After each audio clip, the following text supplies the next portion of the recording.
نہ آئے. لیکن پلوشا اب جو اس وقت اب گیلانی صاحب کا آج پٹیشن بھی مسترد ہو گئی ہے اسلام آباد ہائی کورٹ سے. اب ظاہر ہے کہ لیڈر آف دی اپوزیشن کے اوپر اختلافات ہوں گے جو کہ ابھی بھی ہیں. کیا آپ سمجھیں کہ مریم صاحبہ کی جو سٹیٹمنٹ آئی ہے مفاہمت کی طرف بڑھ رہے ہیں؟ مولانا کی جو زرداری صاحب سے بات ہوئی ہے پی ڈی ایم جڑ جائے گی یا ٹوٹ جائے گی؟ شکریہ.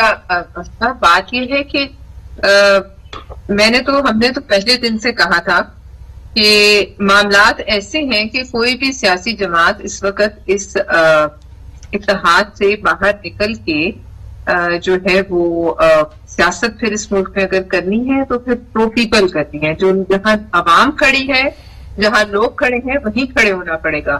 لیکن جو اختلافات، چونکہ یہ اب بات یہ ہے کہ آپ کو پتا ہوگا سب کو جو اس ملک میں سیاسی ورکرز ہیں کہ جب ایم آر ڈی کی تحقیق بھی ہوئی تھی، آپ کو یاد ہوگا کہ جب ایم آر ڈی تھی تب نصرت بھٹو صاحبہ نے ان لوگوں کو بھی اپنے ڈرائنگ روم میں ویلکم کیا تھا، بیگم نصرت بھٹو نے، جنہوں نے بھٹو صاحب کے لیے پھانسی کا مطالبہ کیا تھا. لہٰذا اس کے لیے تو بہت بڑے دل گردے کا کام ہے. سیاست میں ایسا ہی دل گردہ ہونا چاہیے جیسا بیگم نصرت بھٹو کا تھا. اور اس وقت بھی اختلافات تھے اور اختلافات پارٹیز جو ہے تھے اوور کیم دیر اختلافات، انہوں نے ان کو جو ہے سائٹ پر کیا اور وہ معاملات اس حد تک پہنچے جہاں جب ضیاء الحق گئے. اس کے بعد جو الیکشن ہوئے وہ سب نے اپنی اپنی جو ہے نشان پہ لڑے، اپنے اپنے منشور کے تحت لڑے.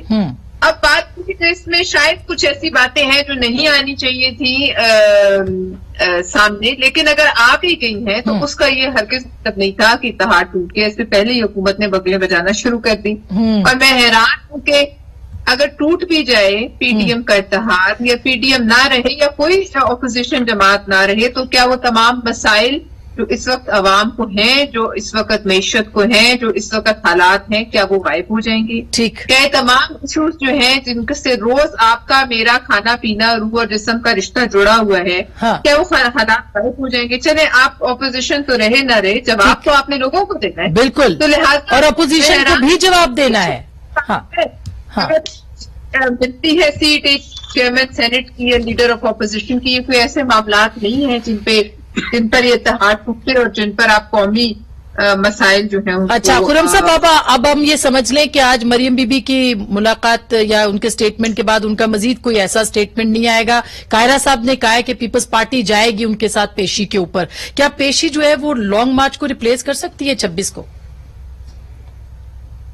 جی نہیں، لانگ مارچ تو ہوگا اور انشاءاللہ ہمیں امید ہے کہ رمضان المبارک کے بعد ہوگا. لیکن پیشی پہ جو پیپلز پارٹی نے اناؤنس کیا ہے وہ ایک بہت ہی مثبت قدم ہے تاکہ ہم جو نیب اس حکومت کے حما پر پاکستانی شہریوں کے حقوق کچل رہا ہے، یہ میں نے نہیں کہا، سپریم کورٹ نے کہا ٹرمپلڈ فنڈامنٹل رائٹس. نیب کے ہاتھوں اموات ہوئی ہیں پروفیسر جاوید کی، بریگیڈیئر اسد منیر کی. نیب نے بھی براڈ شیٹ کا بہت بڑا جواب دینا ہے. نیب نے پروفیسر مجاہد کامران جیسے لوگوں کو ٹارچر کیا ہے.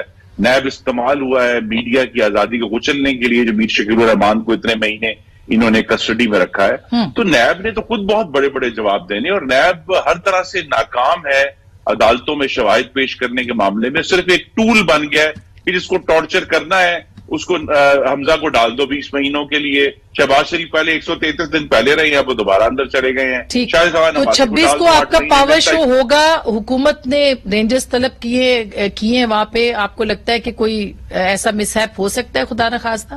جی، حکومت جو ہے وہ خائف اور ڈری ہوئی ہے، فرائٹنڈ ہے گورنمنٹ. تبھی انہوں نے اتنی بڑی جو ہے جی ریڈ زون ڈکلیئر ہو گیا ہے، رینجر آئیں گے.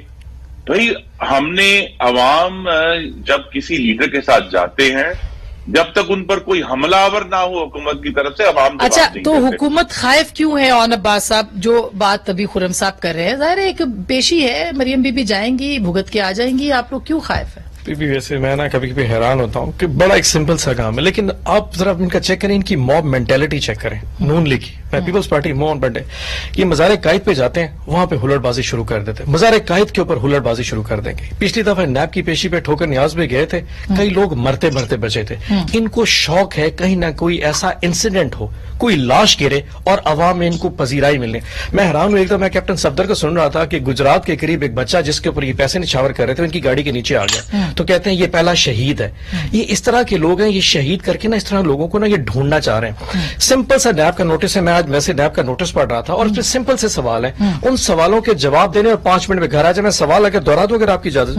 پہلا نوٹس ہے کہ 1480 کنال زمین 4 موضوعات لاہور میں آپ نے خریدی ہے, آپ اس کا سورس بتا دیں.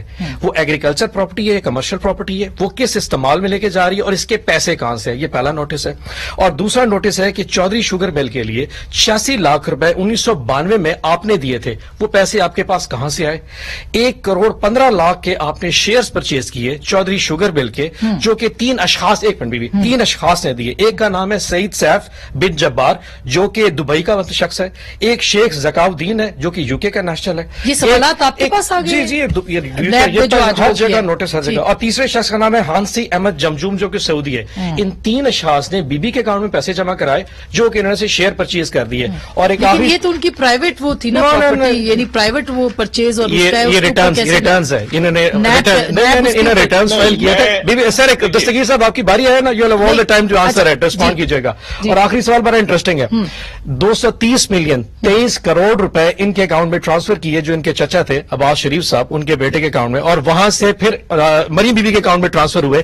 یہ پوچھا گیا یہ 23 کروڑ روپے آپ کے اکاؤنٹ. اتنے سمپل سوالات کے جواب جا کے جمع کرا دیں ہمیں, تو پھر یہ 5000 بندے اکٹھے کر. ایک سیکنڈ خرم دستگیر صاحب, ایک سیکنڈ.